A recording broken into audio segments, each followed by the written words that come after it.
Hey there, garden peeps. Oscar Carmona for Healing Ground Certified Biodynamic Nursery located in beautiful Santa Barbara, California. Here today to talk to you about how to make a raised bed with landscaping lumber.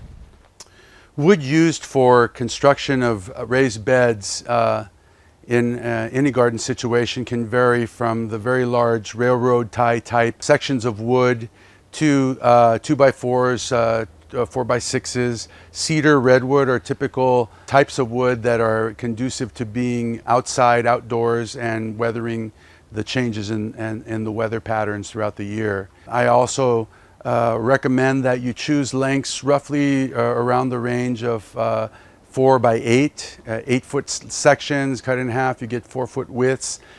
4 foot is probably the maximum width to be able to allow any individual pretty much to reach the center of a given bed. So I don't recommend any wider than 4 feet.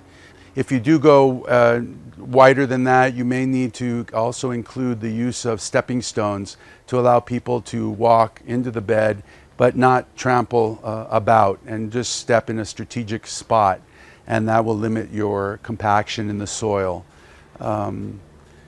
Certainly narrower beds are also possible, 2x8 for example, as opposed to 4x8. But those lengths are generally the most common found in any lumber yard, and probably the most affordable.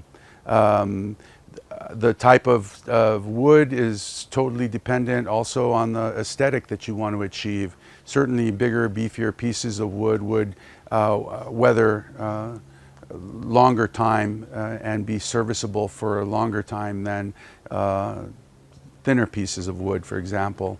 But it's all relative, and it's just a matter of your tastes and your monetary resources and your space.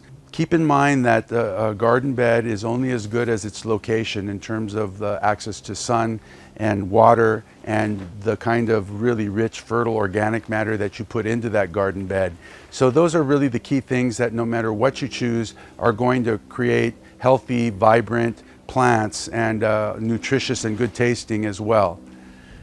As I always say, remember to feed the soil and let the plants feed you.